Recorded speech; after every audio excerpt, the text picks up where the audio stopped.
Hello and welcome back to another episode of the Sinead Says podcast. This week we have my good friend Steph on, also known as Steph My Life. Her full name is Stephanie Barry, but you will know her as Steph My Life if you follow her on Instagram. So when Steph was 23, she moved to London to work in investment banking, where she met her now husband Tim, who really inspired her to go travelling. And when she went travelling with Tim, she fell in love and she wanted to do anything in her power to live this life of traveling. So she talks about how she saved her money and how she turned her life into her business and how she works online and travels. I've known Steph for a few years now and she's one of the most ambitious girls I've ever met. And when she wants something, she can get it. Her organizational skills, her budgeting skills, and even all the hardships she has been through in the last few years, she always kept fighting and she's always been so ambitious, and I'm so proud of her, and I'm so excited for you to hear her advice and her story. But first, we're just going to mention the sponsor, which is BetterHelp. BetterHelp is an online counselling platform where you can use Zoom calls, you can text to get in touch with your counsellor and your therapist. You can choose from a wide range of therapists. Thousands and thousands of therapists use this. So you can get a therapist that is more trained and specialised in certain areas, such as anxiety or commitment issues, just anything that you would like to work on. You can find someone who has a lot of experience in that, and you can check their reviews and see what other people say about them as well. So if you want to use BetterHelp, you can use my discount code, which is betterhelp.com/Sinead, which is betterhelp.com/Sinead.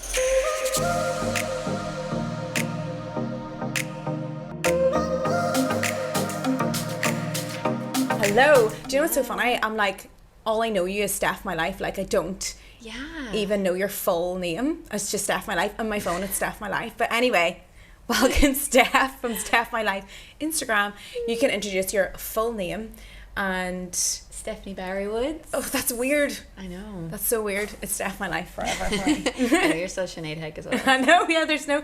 People literally don't think my name is Hegarty. It's just Sinead Haig.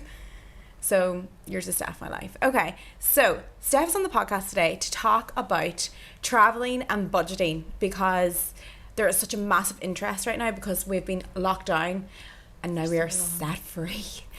And there is no better person to talk about travel than you, because you've been everywhere, you know the budgets, you like to crunch the numbers. Love it. And I think it's a good contrast, because I'm like the opposite. I go with the flow, and you're like, and it's because people ask me and I'm like, I don't know. Like, I literally went and then used all my money and was like, oh my god, no, I have to now make this last. And then I realised, but I suppose that's where you probably learnt as well. So welcome to the podcast, and we would love to know where you started traveling. When did you fall in love with it? Okay, well, I didn't travel that much when I was growing up, apart from family holidays, so I don't think I had the bug when I was growing up. But when I was in college, my third year in college, I lived in America for 6 months, part of the course, and that was incredible. Came back to Ireland and I was like, I have to get out of here, like I have to go and do something else. But I didn't have the money to like go anywhere else, and London seemed like so far away. London literally seemed like New York or Australia, honestly. Like everything else seemed beyond reach. So then I went to London and I was like, that's it now. You know, maybe I'll live in New York when I'm in my 40s, but like London's it, and that's the furthest I'll go. And then I met Tim, and we loved Tim. We loved each other. And he had been traveling for 6 months around Australia and Asia, and I just hadn't met anyone who'd really done that. Anyone who wasn't really rich who had done that. I always kind of thought, well, that's for people who've like trust funds and stuff, and like normal people don't really do that, you know, it's just people you see online. And then he was like, I went to Australia, I went to Thailand, and he just told me all about it. And then we were seeing each other like 2 months or something, and we made this like massive list, and we were like, all right, we're just going to see the world together. And we had just like all these places in. It was ridiculous because we weren't even going out that long. And then I think you know that's it. I think it came from there, really. Like, he took me to Japan, and then he took me to Thailand and Cambodia, and then every year we'd go away, and then we just decided to just quit our jobs and like never come back. Yeah, because like from what I think, I was like, you're the traveller No. But it's Tim that is the traveller. We kind of swapped roles. You swapped it then? Yeah. Yeah, he made you fall in love with travelling. He did. The stories he'd tell were so good, and he showed me all his pictures, and like, I just it didn't seem like possible. Like, there were places I had heard of that I just thought I'll never go to these places. And then he'd been, and I was like, you're normal. Like, you're not rich, you know, you can do it. I can do it. And then I was like, he just kind of helped me figure it out, and then I kind of just ran with it, I think. Yeah. And that's actually what happened with me. Like, I was working in Magaluf at the time, and my old boss at 2 a.m. every night, right, it was like, you know, coming down, like this, I was PRing on the streets, so at 2 a.m. like people are already in the clubs or they're going home, so at 2 a.m. he'd be like, okay, story time. And he went traveling every year within the seasons, which seasons is another good way, because you work for 6 months every single day, and then you've got that spare 6 months, and people usually went to Thailand or Bali or whatever, and then every night he would tell me a story, like these like really like detailed stories about going to see the Komodo dragon, and like all these crazy parties and all the people he had seen and all the things he had done. And I was just like, my mind was going racing, and I was just like, I cannot wait to like have the money. That's it, just the money to do it. But the thing is about the money, right? So people always say to me about the, but it do you believe in this statement that it's not about the money, it's about the courage? It's a matter of courage. Yeah. More than anything. Definitely. Obviously there are people with the courage without the money, but there are a lot more people with the money without the courage. Yeah. I think. And I do say that to people where they're like, I want to go away and I don't have the money to do it. And you're like, well, if you had it, like, would you go in the morning? And they're like, well, no, because my job and then my parents and my relationship. And you're just like, I don't think it's always about the money. Yeah. And so you were then falling in love with traveling. Yeah. All right. And were you working corporate? Yeah. Okay. So you're both working in the same place? Work same place. Okay. So, and then you were like, fuck this. Yeah, we'd go away for 3 weeks every year. Yeah. And we would sit every night, especially the last few nights, and we would sit there and we would just get drinks at sunset, and every single night we would be like, we could just stay here, like it's so cheap, like we could just travel, and we would talk about it incessantly. And then we'd go home, and then we set a date then when we got back. Oh, okay. We were going out maybe like, I think we were going out 5 years by the time we left, but we set the date like 3 years before that, or 2 years. Oh yeah, so you were like in saving mode. Because you said before that you were like in debt. Were you in debt the very start when you met? When and then you decided to save? Yes. Okay. When we first met, I had nothing, and I think I only owed about like 4 or 5 grand in college loans, because in Ireland we're really lucky that you don't have to pay a lot. Yeah. Tim went to college in London, so he owed about 40k. Yeah. 30 something k. Mine's is 30 something k too. Mine's UK. Yeah. There we are. So I had like, we were minus 40k. So we're sitting there in this pub, which was like the cheapest pub we could find in London, having snacks for dinner instead of proper meals because we were so broke. And we're like, we're going to quit our jobs and get out from 40k debt, and we're going to just go travel.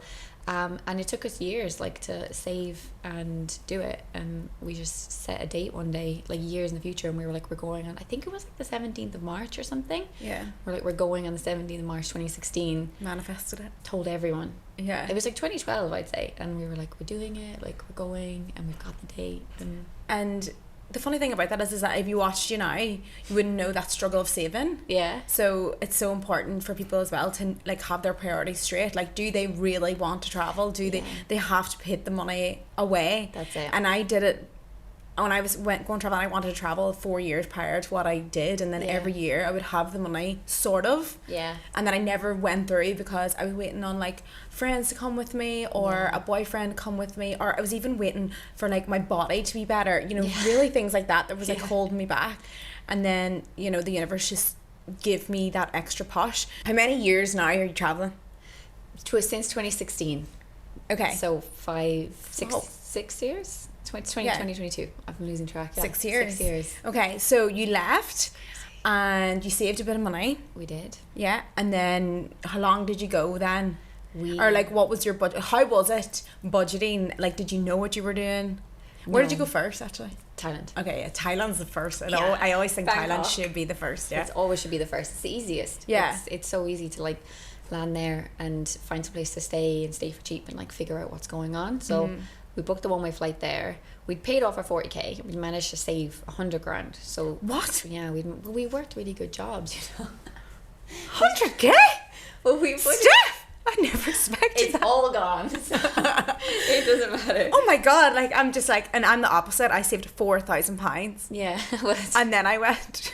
well, we were going forever and we were like, Yeah, oh my god, that's amazing. Like, how do you, can I ask first, like, how do you think, like, because you saved that, like, did you really try to save that? well, it took And what was, like, the factor that, or, like, what was the little saving tips that you could give people? We reduced your outgoings, like not your variable stuff, like your coffees and teas and lunches and drinks. It's bills. It's like swapping to cheaper gas, phone, electric. We bought our phones. I didn't have an iPhone then. We bought our phones outright instead of buying them on contracts. You're not paying 40-50 a month. You're paying like a $5 a month for unlimited. And if you actually get down all your like fixed costs, you have more to spend and you can have more of a life and save. So I spreadsheeted, like that's when I first got into spreadsheeting budgets. That's a spreadsheet. That's where it comes from. Like I started using it when we were it's amazing though. we were traveling. And you have a budget spreadsheet yes as well. Everyone always raves about that as well. It's the same one. So it's the same one, and you used it for wedding planning and stuff. Yes, and yeah. she has it on our website as well if anybody wants to budget. Okay, right. So the spreadsheet. So it kept you on track. It did. And I think Tim was sick of me because he was like, you know, he's a bit more relaxed about budgeting. But I was so afraid it would never happen. So I was like, we have to have security. I don't want to come back. I don't know how much traveling is going to be. So we got the spreadsheet and I was like, I just got our monthly fixed outgoings as low as possible. And what we did was Tim took a really high paying contracting job and I worked in a stable permy job, and we lived off what I earned and we saved everything that he earned because he was contracting, he was in a company, and we just basically lived off one income. And 2 years later we moved to Australia and we did the exact same thing. I was in the high earning job and he was in the low earning job, and we lived off the lower income and saved the higher income. So that's how we managed to save that. It was just 100% and his salary. the plan itself, I think, because if you didn't have that plan and that date, 17th of March, never would have happened. So like I think Never it's would important for people to be like serious about it and get a plan. It is really important to say like that time is going to come anyway, and what do you want to be doing on that date. And I think that's really important because people get very impatient about going and say, well, if I can't go in 6 months because I won't be in the position to go in 6 months, then I'm going to ignore it for another little while. And if you ignore it, you don't save. There's no fire under you to get ready. So you just keep pushing, like kicking the can down the road, Tim says, and you never prepare, you never save, you never make those changes you need to go. So I was like, we're setting a date. I remember Tim actually tried to like pull out of the date and like try to do a different further way to it. He was non-committal for a while, you know. He just at one point I think he got overwhelmed by it, and I was like, I'm going, like I'm just going regardless. I want to go. And he was like, okay, we'll just go and we'll do it. And we went away. And the 100k ran out. Well, we had a little bit of had a few bumps along the way. Had a few bumps. So we had the 100k and we were doing grand. We traveled for a year on that, and we didn't spend the whole thing. We traveled for a year, full year, didn't work, no income at all. And then we traveled in for another couple months after that. Then we got to Australia and we were still fine. Like we still had, like, we'd spent maybe like 50,000 or something between the two of us over a year of like, you know, living and traveling. And then we got to Australia and we worked there, and we saved there, and we built it back up a little bit. And I think we left there, you know, not back where we were, but pretty high actually. And then we went to Bali, and it was quite expensive to live in Bali. So people don't understand the Bali, but like we're going to talk a little bit about Bali right now, because people ask me like how to move here, what are the budgets. Now I'm going to say I obviously have done two very different budgets in my life in Bali. So first of all we'll talk about how to get there. First of all, it's only 3 days quarantine at this moment. Yes, it just officially changed it. Changed it today. So if you're looking to go to be honest, even doing the 7 days is worth it. Like, I think if you're coming in for a long period of time, like at least a month, then the 7 days is so worth it. It's not that bad. You're chilling, you're reading books, you're catching up on stuff and work, and it's not too bad. The only thing is like the cost of getting your visa. It's around $200. Yeah, it was £250, £220 for us. So you basically go to this company called, I used Bali Solve. Did you use Bali Solve? I used Bali.com. Bali.com, and I use Bali Solve. So they have all the information on their Instagram, like it's updated all the time for you to find out where it is, and they literally get your WhatsApp. They send you everything. So easy. It's so easy. You pay more, but like I filled out a form, and then 10 days later I got my visa. I didn't do anything else. I just got it. The visa is about $250. Then you get there, and then you have to do your quarantine. The quarantine is about, I can't remember how much it was. Ours, depends where you go. It's gone down since you can do it in Bali. It's cheaper in Jakarta. Right. It's more expensive in Bali. So if you do it in Jakarta, you'll pay less, and you have to fly to Bali, which is like 30-40 quid right now. Yeah, to fly it's not even 20 quid. Yeah, it's really cheap. And then if you do it in Bali, it's a bit more expensive, but it's probably 300 or 400. That was for 5 nights though, so maybe it'll be maybe 200-300. And plus it's all your food, and like you're not spending anything while you're there because you're not going anywhere, so it's okay. And I think the main thing is, if you want to go, you can go, and you can just message those people and they will guide you through the whole WhatsApp, and it's so simple. So if you actually want to go and you're kind of, because I was in that position where I didn't know who to call, what to do, and then when you get here, then obviously it's a matter of homestays or villas or anything like that. I just recommend, first of all, your first week or month Airbnb, booking.com, just figure out what you like and what you like. Each part of Bali is super different, and you don't want to book something for a month and end up in a part that just isn't really right. I feel like it's almost very like themed almost. Ubud is like yoga hippie, Canggu's like nomads, coffee and eggs and nomads and CrossFit. Seminyak's like a bit more party. It's like tourist. It's like, it kind of reminds me of like Magaluf wee bit. Like a strip, like and beach clubs rather than beach bars, and like people wearing heels and dresses over like shorts and flip flops and stuff. And then Kuta's, just don't I never really go to, I've never really been to Kuta. It's not a vibe. It's like, I haven't been there. It's weird. I maybe I've been there first time I came here. Oh yeah, I think I surfed there. I go to Legions. That's good, isn't it? Yeah, it's right next to it. And then Uluwatu is just for surfing. For like real. Love Uluwatu. It's one of my favorites. I know. So the main thing is, like, if you want to go, you can go. But then when you get here, where's your budget going to be? So people think it's like super, super, super cheap. You can do it really cheap. I did it really cheap the first time. I was living on very little. Like I was living on, so I had like no money, but like I knew how much I had. I think at this time I had like $5,000 something. This is like after Australia, 4,000. That's like dollars, I think, as well. So I knew I wanted to stay here for like 8 weeks, so I needed to budget like 500 a week.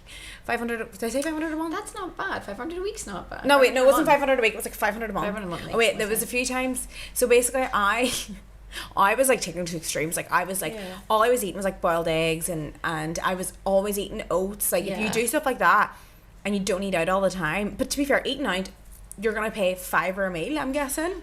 Well, you don't have to. Like, if you go it's to like £2 a sometimes. local place, like you'll pay €1, you'll pay 20k, 30k for food, and really good food, like proper big meals and stuff like that. So you can stay and eat for cheap. But the thing is that like all the places that you see online and the Instagram places and stuff like that, they're geared more at like smoothie bowls, and smoothie bowls are more expensive than getting an omelette for 20k and stuff like that. So I think it's all about, like, you can come and you can do Bali super, super cheap, but if your goal is to do like stay in a nice villa and eat at like Wanderlust and work out at CrossFit and all that stuff, because gyms are expensive here, then you're gonna be spending more than you think. I remember being really surprised, especially if you have a villa. You gotta pay for gardening, and you gotta pay for the pool, and you gotta pay for electricity and water and all these things. So your monthly outgoings, I don't know, I remember thinking, God, it's so much more expensive last time.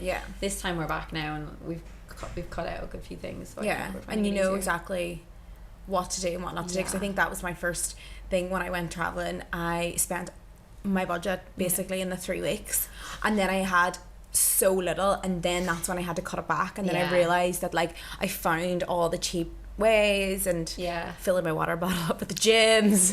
No, I was going that far, like I can't go, but that's like what I needed to do to like get to where I was. I needed like that creative space and that time. So you can't do it really cheap. Like I'm saying, you could probably do it like, I don't know, I think you could do £1,000 a month if you were budgeting small. If you were doing like, I'd say you could do it like €25 a day. Right, yeah. So Yeah, easy. Yeah, I think that's fine. Yeah, and even you could have like there's days as well that, you know, I eat it's like 900, right? Yeah. Or is my maths completely wrong? Oh no, that's at 1.3 mil. Yeah. No. Yeah, but about a mil. Yeah. Yeah. So I think that's not too bad. Like €25 a day, because you can get accommodation for, you know, like you could, if you were doing it cheap, you can easily get, just depends like how you want to spend your money and stuff like that. So yeah, if you want to come to Bali, it's an option. And why do we want to live in Bali? It's so good. It's like a vibe. an easy mode. It's so simple.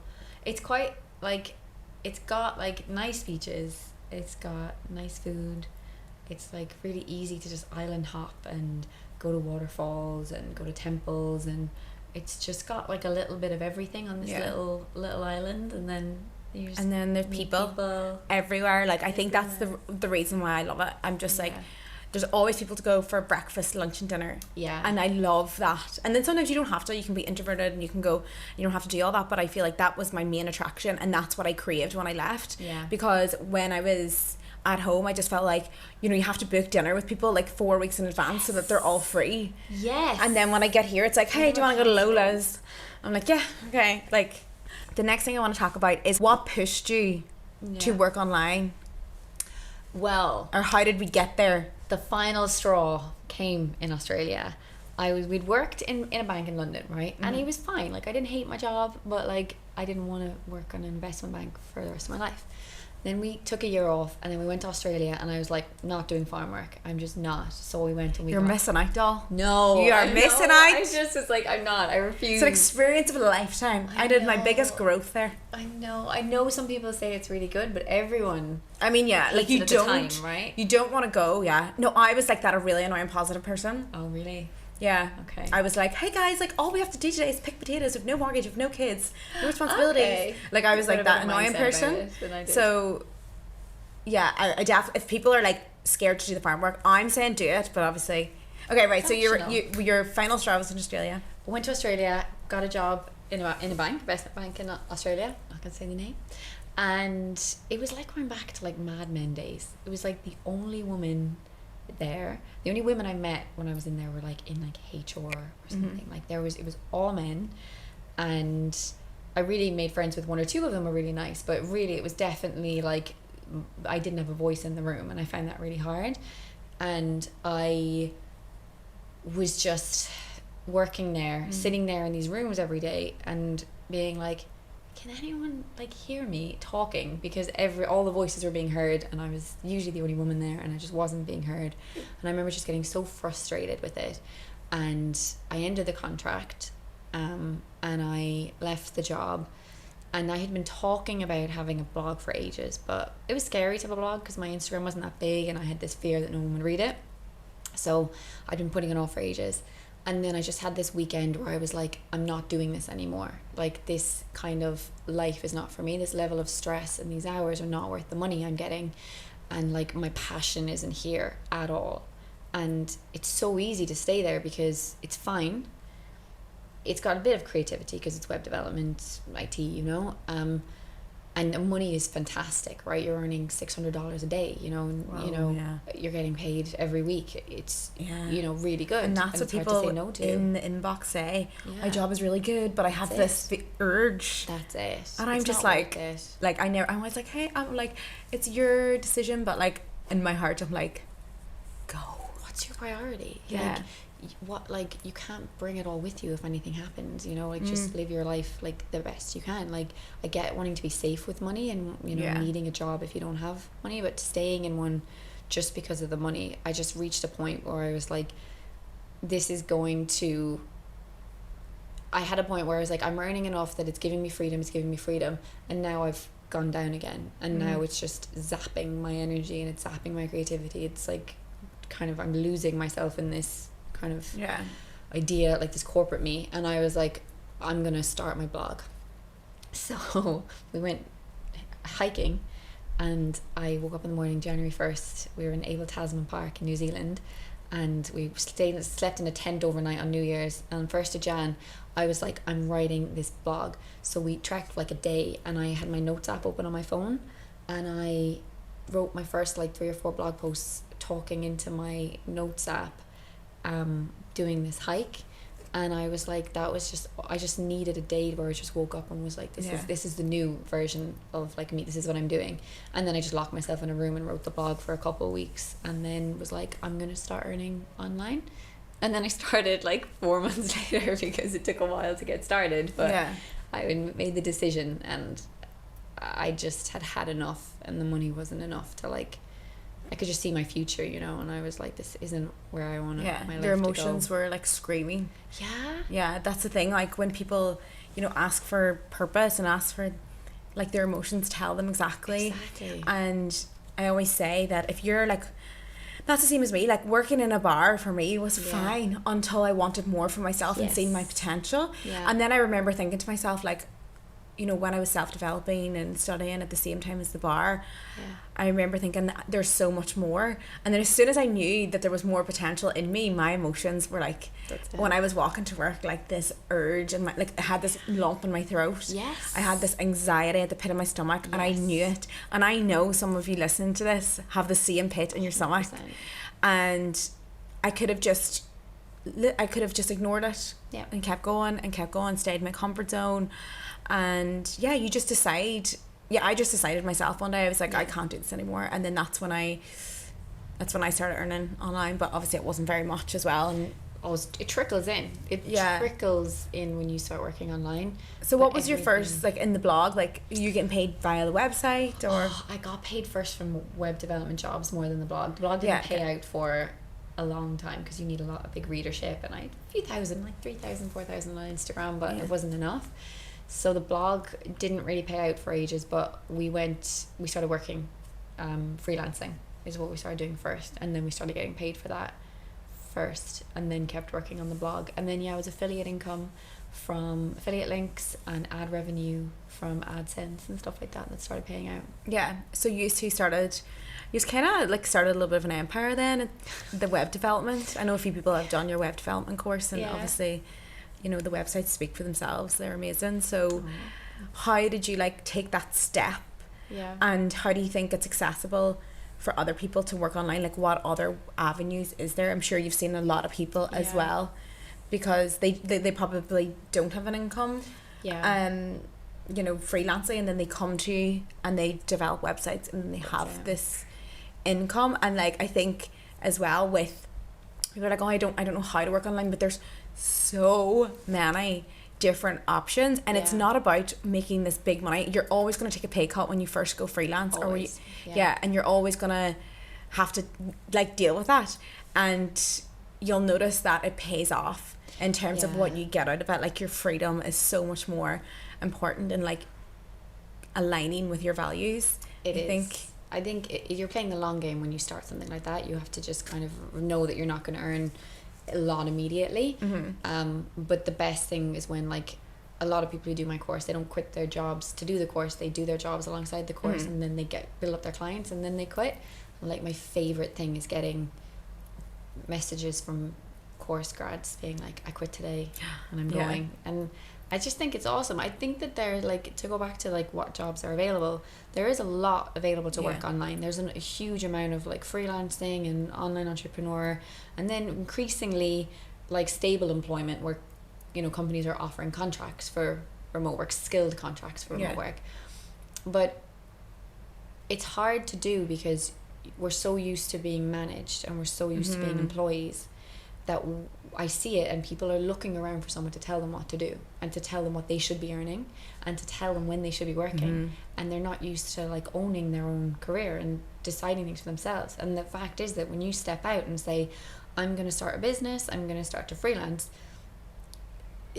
your whole world kind of breaks open. What you can do or what you can earn and how you can earn it is wide open, and there's no limit placed on that. And we've spent most of our lives with a limit placed on. We go to school, we go to college, we start a job, and we stay in it until we retire.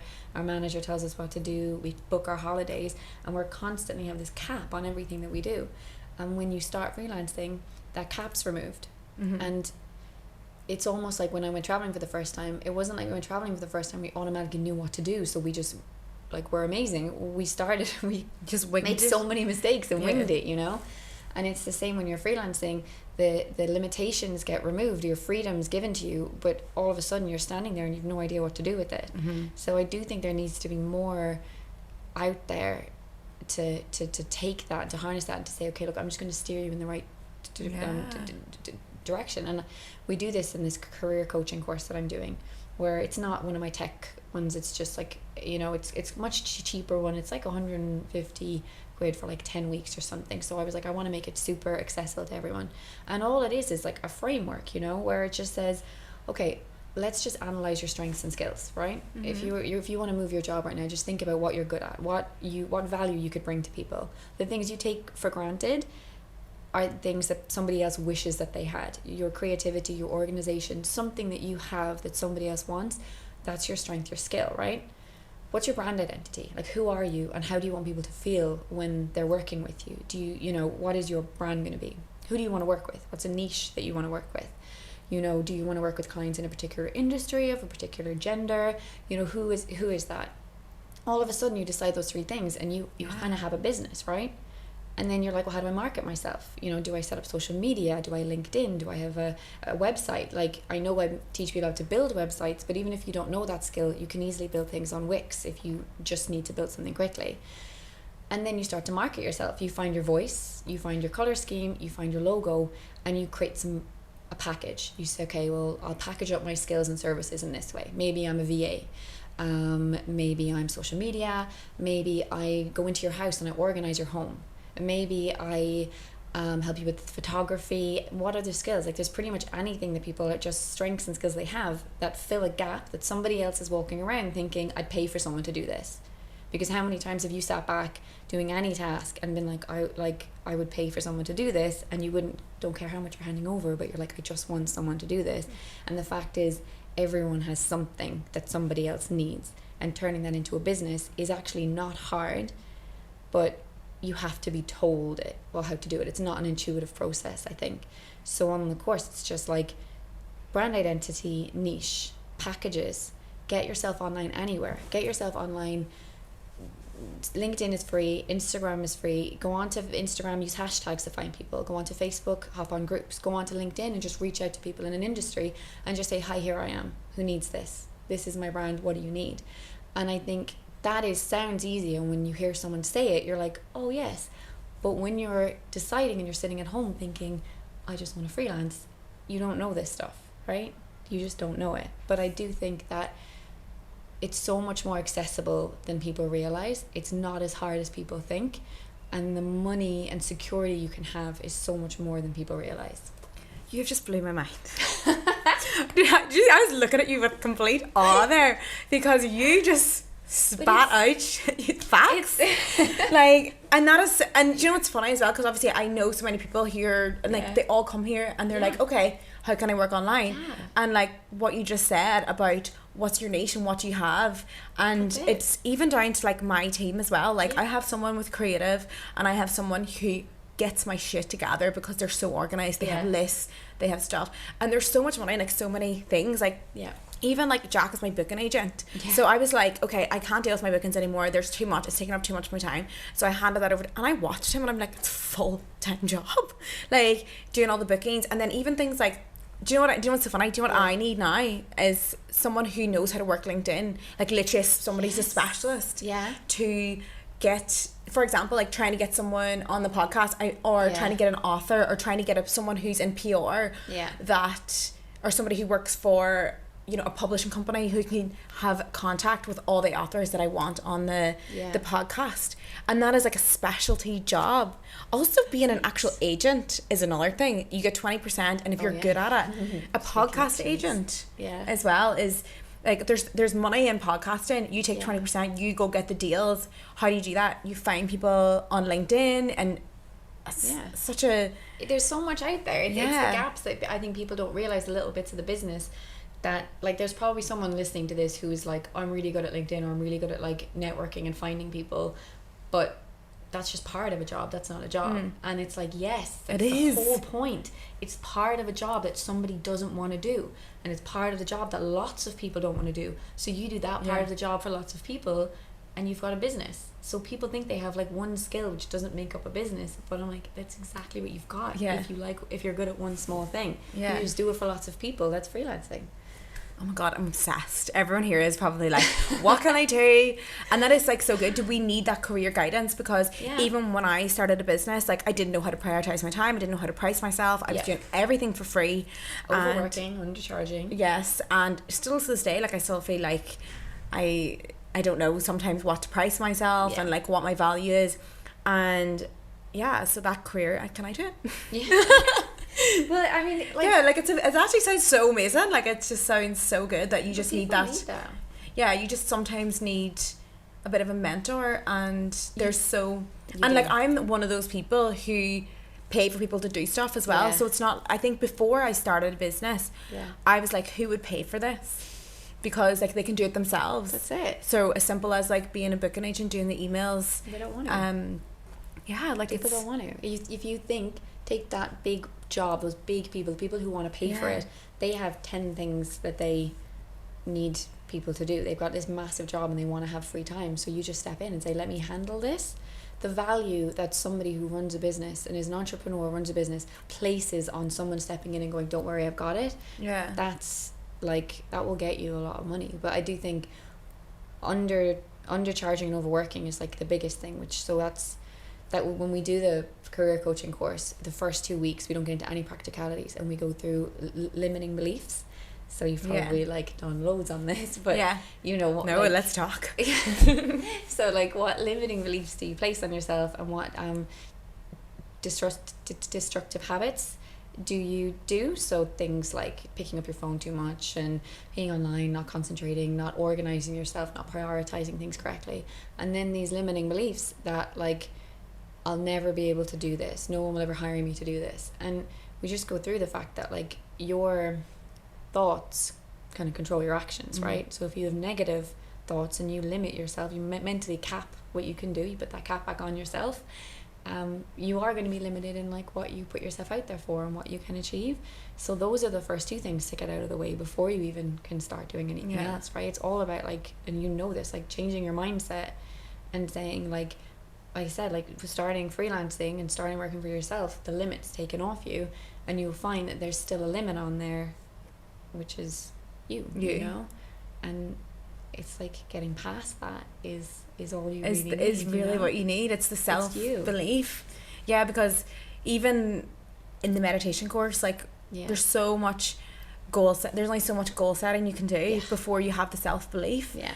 And it's about figuring out what is stopping you. Exactly. And it's so funny because like, even in the comments of the self-belief or uncovering beliefs, so basically like, I get them so relaxed and they chill, and then, you know, they're kind of like in a really relaxed state, and then like, you ask the important questions, and then it comes up in their subconscious, and like, the things that come up, like, the comment section is like, my productivity, my how much I use my phone, and like, the biggest factor of all is judgment of others.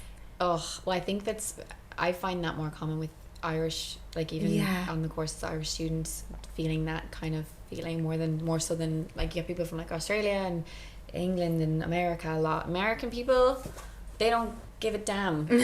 on the course anyway, they don't care at all. They'll like speak on their story and they won't care. Whilst in Ireland, a lot of people like if they have a business or they're a VA, like they need to come on and talk on their story. And I think that is the biggest thing. Scary. Yeah, for Irish it must be like a thing. I don't know. You guys can tell us. Is that but it definitely is. I think there's a lot of more judgment about that because it's so unheard of to sit there and talk on your story or do vlogs or blogs or something like that. So I think that was like the biggest thing. People's judgment was one of their biggest beliefs, and then like once you recognize what it is, then you have to push past it. That's it. But like you start the process when you recognize it, you know. Yeah, You the awareness. yeah, once the awareness comes in, no matter how long it takes, you do start a process of like changing things once you realize like really what's holding you back, you know. Yeah. And judgment is a hard thing to get over, like to get past. And I'm pretty sure a lot of people probably struggle with it and worrying about like what people would say, because if you put yourself out there for something different or something new, like people are going to say things, and they are going to maybe pass a comment, or maybe one or two people will be like, Jesus, you know, look at her now, like what's she doing? But the reality is like most people either won't care or will really support you. Yeah. You found that like most people. Yeah, I think like at the start it's always really hard because you do feel like you're being silly. Yeah. Like you do feel Oh my like God, silly because it's just not, it's not the society norm to Yeah. just go out and, you know, talk about your life on your YouTube or anything, or talk about your business online. So Yeah. it's so unheard of. But I think in a few years, like you're seeing a lot of young generations on TikTok They don't care. dancing, not caring. So I feel like the generations are definitely getting used to it. But I think our generation was kind of like hit and miss with the whole, and like we have to realize that social media is now a massive part, and we Yeah. have to utilize it, Exactly. and it's not going anywhere. So this whole, Yeah. we got to know how to use it, and we're also so lucky because we have access to so many customers. It's not like Yeah. it's not like at home where you start a business and you have access to the 2,000 people that live in your town. Yeah. You have access to a whole world of people, and it's making people's dreams come true. And like you get that with influencing, or one of us, if we shout out a business, Yeah. It's- you really see it, don't you? you sometimes? really see how it's helped them. And I think people have got to realize that you are capable of anything. You really are. Like I said this thing on a call last weekend, and I believe it, and I don't know if it comes off strange, but I'm like, I see life as a game Right. that you're playing, and you just get to say, I'm gonna try this, and you just get to put all your chips on the table and just go all in on something and play it and just try something new. Yeah. And it's just the most awesome thing ever, that I could decide in the morning I want to study for something new and get a degree in something new and start something new. I want to start a new business. They're not always going to work out, but like I get to go through that experience regardless. Life is like a really cool game that we've been given to just play and do what we can with. And so many people start and just go, well, I'm 18 years old now, I gotta pick a degree to do, and then I gotta get a job, and that's it forever. But From really, Minnesota. I was meant to be Irish, so I did a really bad job. I'm gonna do this. But really, like, there's so much potential now with social media, with the internet. Is just so much opportunity out there, and it's kind of awesome. I think it's cool for younger people now. Like I go on TikTok a lot, and I think it must TikTok be is powerful for so powerful. small businesses as well. And Yeah. even things like Etsy. Have you ever heard of Etsy? Yeah. So it's just like you make crafts, Yeah, and you can make anything you want. You can knit, yeah, and they're just all on there. So I have like people in my hometown, and they make like bookmarks and little like cute things, and then they started selling them on Etsy. Yeah. And then like that opens them up to this massive audience. Then they started having like maybe like £100 extra a month, £200. Then they start having a little bit of freedom, and then they start to get like that excitement of like it's working. So there's it. so much opportunity out there. It's just rather, are you closing yourself off to it because you're scared of judgment of others? Are you Yeah. closing off because you don't think? yeah, And it's about finding out why you find it difficult to find the freedom, yeah, and then uncovering it. Is it the self-belief? Is it the productivity? yeah. Is it where your focus is? It could be any of those, and then like figuring it out. And That's the biggest thing to work on before anything else. And like what I get them to do is take those limiting beliefs, and I'm like, make it like an affirmation. Just make a statement that's the opposite of the things that you think are negative. Because if your negative thought is making you not do something, and it's your mind controlling your actions, why can't your mind just do the opposite thing? So Yeah. for every single thing that you have where people are going to buy that, people aren't going to, I can't do that, it won't, it's not for me. You just have one statement and you write it down, and every single time it's just a positive statement that counteracts the negative one. And every time you say the negative one, you get yourself to say the positive one. And if you can believe the negative one, why can't you believe the positive one? And if the negative one is dictating what you're doing, why can't the positive one dictate what you're doing in the other direction? There's like, we're going to need to get you to write that down, Steph. We'll write it in the show notes. But one thing I wanted to touch on as well is, so it's all well and good hopping off 100 grand, but sometimes we come to little hurdles in life. We do. And you definitely had one of those hurdles. Yeah. In the last few years, you kind of went through something and you ended up being back at square one, and it just shows your power to your dreams, because you made it happen again. So talk us through your little hurdle and like where you were at before the hurdle, and you know, the importance of insurance and safety as well within traveling. So me and Tim had moved from Australia to Bali. We lived there for like, I think it was close to a year and a half, I think 14-15 months maybe, or something like that. I think we were there in total, and we were living there for a while, and we were spending most of our time trying to start up the business, so we weren't earning that much at all, so our savings were kind of going down and down and down and down and down. I think we had some big costs as well that we had to pay for accommodation and stuff like that. So we were kind of getting, after about maybe 14 months there, we were getting to a point where we had about 12 grand left. This was maybe 3 years after we left or something like that. So we didn't blow 100k. We spent it over a few years. And we had about 12k left. And we were like, look, we got to leave Bali, because if we don't leave Bali, then we're just going to keep spending more and we have to go somewhere. I think we were going to go to Laos or something like that. We were going to go traveling or something like that. So our lease was up, and we were just going to go and try and make the blog happen or make the business happen, and maybe just get focused and knuckle down. We're quite excited. And then the night before we were going to move out of our place, I left packing to go to our friend's house, me and Tim, and we went to one of our friends' houses, and then we were coming back. I think we left maybe like midnight because we needed to go home and pack. And on the way home, we were driving out. I was driving, Tim was on the back because he'd had a few drinks, and a bike crashed right into us. And I remember the headlights crashing into us, and I remember distinctly thinking, oh my god, you have fucked this now. Like, I literally remember thinking, like, I can't believe this is happening. Got hit, and obviously we were knocked out cold. And when we woke up, I had only had a concussion and some banjacked stuff or whatever, but I had no broken bones. Tim had a crushed eye socket, cheekbone, and his nose was like across his face. We were both wearing helmets, and we were both insured. Imagine you weren't wearing helmets. It's crazy. It's the importance of helmets as well. I know, we were wearing good helmets as well, and like my concussion symptoms were there for about a year and a half, I'd say, and so like, you know, you really got to be careful. Crazy, yeah. So we had that, and we went to the hospital, and we went to a private hospital, which is where we were taken to. And Tim needed to get like plates put on his face, so that was quite an expensive operation. So we had our 12k that we were going to leave with, and a whole thing happened where the insurance basically said that they wouldn't pay out. We had just swapped to cheaper insurance than we literally like a week or two before. Tim had swapped to cheaper insurance. Don't do that if you're tempted. And they were like, we're not going to pay out, because Tim was on the back of the bike, and they weren't going to pay out, and it was a whole thing. We got a bit of money out of them in the end, because they were quite bad, but not a lot, and it took quite a long time. And the hospital bills, when I paid them on my credit card, were like 11,930 or something. It was something like we had like £70 left after we paid for his face. Best money I've ever spent.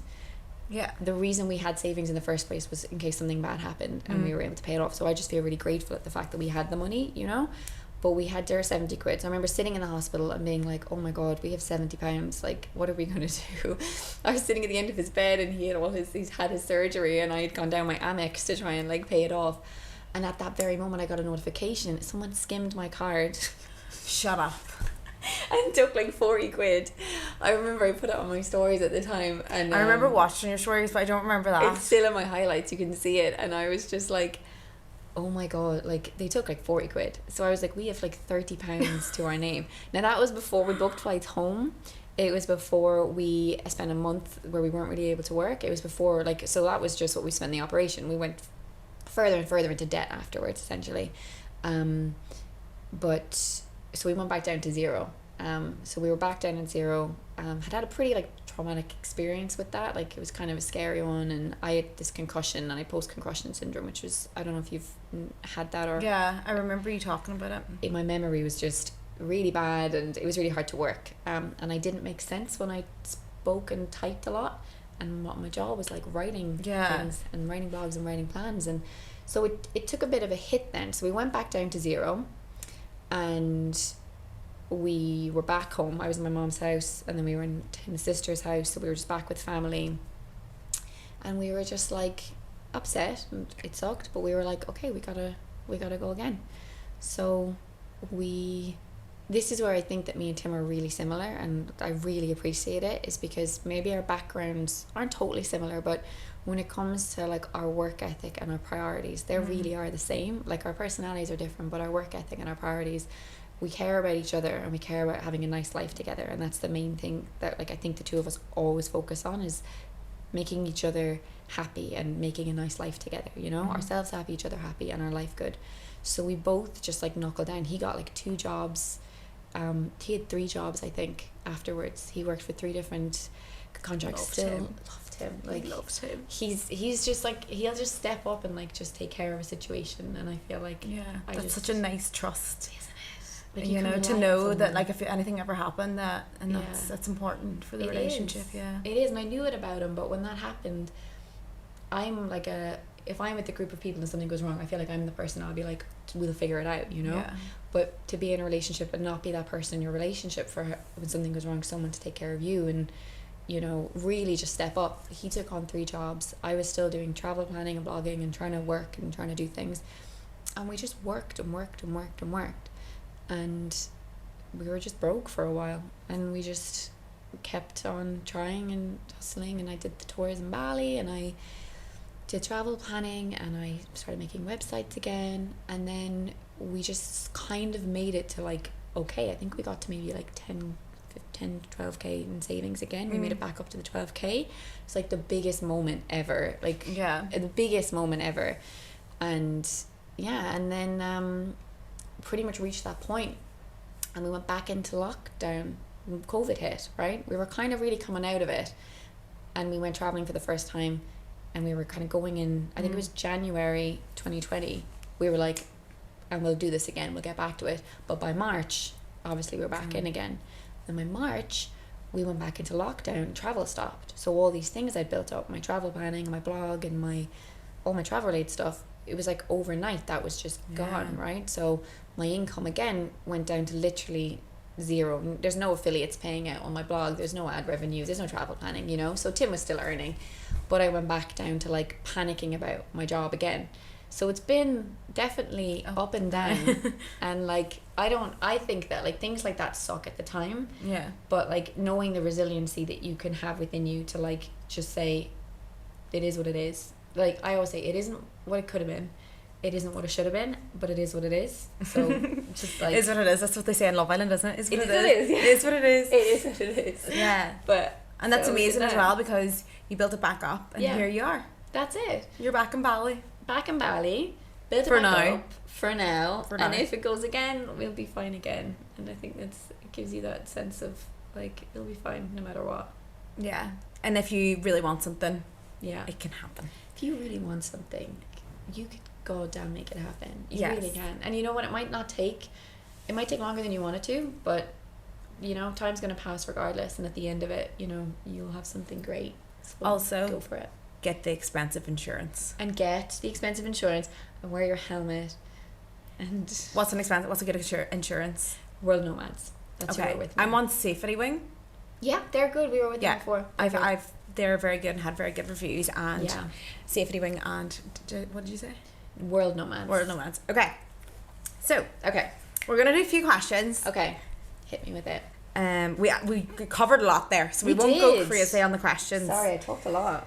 No, that was so good. It was so, like, I just feel like people are, I don't know if you are feeling this, but I feel like you are all ready to start your plan of traveling. Oh yeah, this actually is a good question, because we just briefly touched on the fact. Okay, so if you didn't have Tim, do you think you would have went going traveling alone? I'm tempted. So the fact that you were like, I'm gonna go, Yeah. Okay, so obviously I've done that. I've Yeah. went and Jack stayed because he was in university. Yeah. And that question always comes up of, I really want to travel. My boyfriend does not. Yes. And what do they do there? Like, and a lot of people do stay Yeah. because they're in a relationship, and I completely understand that. Like, if your boyfriend or your girlfriend is like, no, I don't want to travel, like I have a good job, I want to stay here, that's do you know what I mean? Like, of course that's a reason to stay. And obviously your relationship is a lot more, but you can do both. I truly feel like me and Jack did long distance, and as long as you know that there's an outcome in the future of you being together rather than like you always being away, then I think it can be done. And I think it really strengthened my relationship. Really? Honestly, it was like, because it was just like any other relationship before, like you're with each other, you're such and such and blah blah blah, and it's just normal. But when I got to Bali the first time, I remember the feeling of just thinking, there's nobody I want more than Jack. Like, I remember being like, I know exactly what I want now. And he was so supportive, and we were so supportive of each other, and it just was so, it felt so easy. And I would say like there is a limit, like, you know, how many months you can last. I definitely think like 4 months was my max there, definitely. We've done 4 months, and then we've did like Liverpool, but like we were 4 months completely apart. And he was so supportive, and it actually made me love him so much more. And it also made everything, and like you just get to like, it's not like, you know, like it's different when I was traveling when I was single. Like, you're still kind of on the hunt when you're on nights out and stuff, but like to know that you have a supportive partner behind you, you can go out, like your legs are hairy the whole time, like you don't have to impress anyone. It's so much easier. You just It's do your literally, I actually loved it, and like made me love him so much more, and we just grew more because we had to connect in a different way.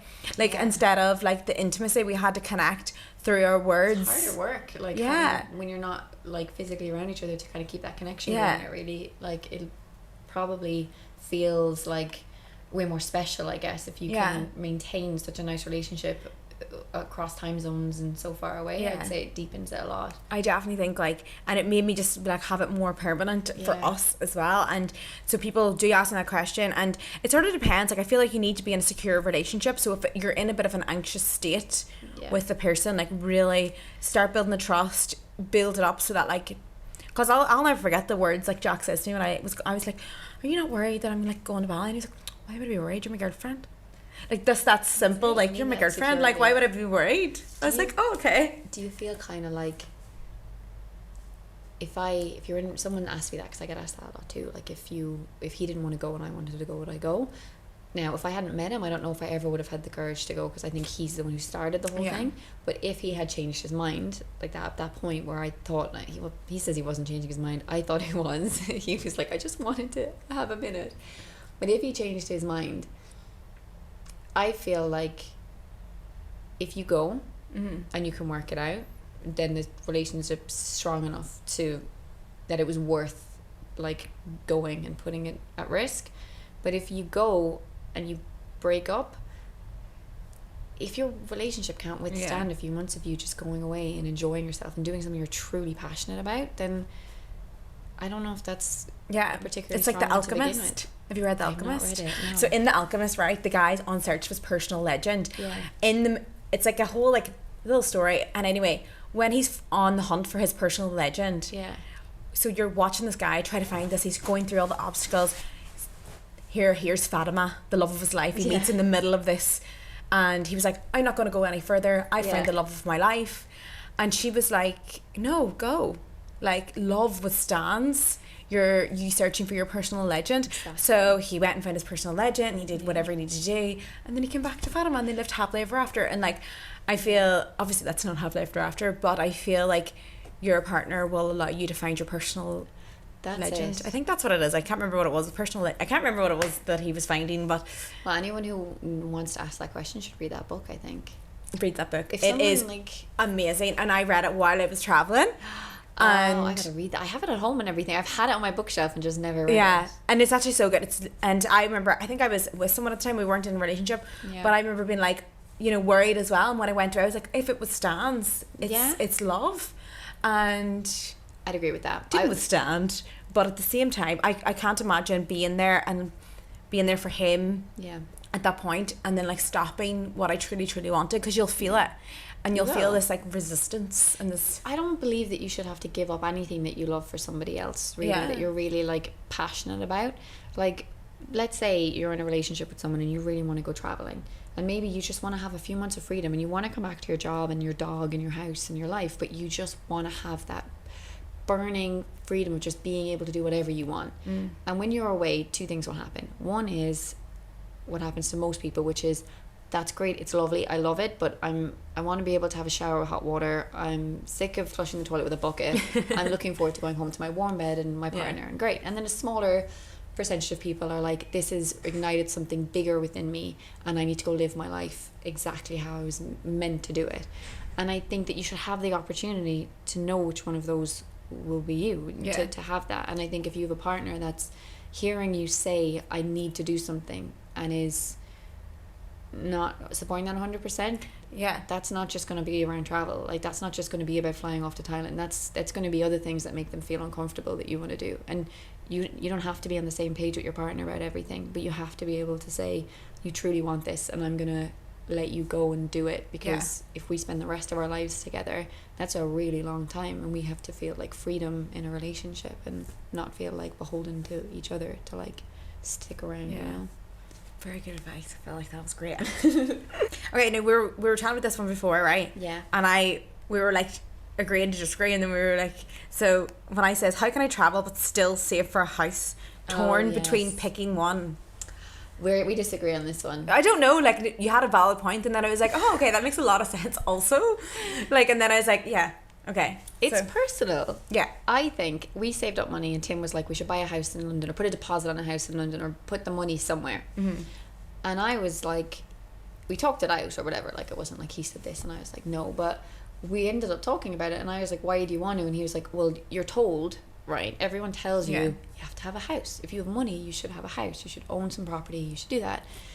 And I don't think that you do actually have to own a house if you don't want to own a house. That you have that much money, you don't have to put into property. At least you don't have to do it immediately. I was like, well, now we'll be landlords. Now if the water breaks and I'm in Koh Tao and I want to go for cocktails, I've got to be a landlord. I don't want to be a landlord. You know, I have to deal with end of tenancy cleans. I have to have a mortgage now. And I just thought, well, if we're in search of like freedom and seeing what's going to happen with our lives, I don't want to have like a piece of land back in London that I have to maintain. So we didn't do it, and I don't regret it for a minute. I'm really glad we didn't. I think none of us, well, I can have a mortgage now, but like only because I like saved. No one would give me one either. But like, I mean, like, in terms of I chose freedom first. Like, it was always my priority, and I never ever thought I was going to get a mortgage. I always was like, I'll just rent forever, I don't care. But only because I didn't want the commitment, and I didn't want that tie as well, like to the landlord.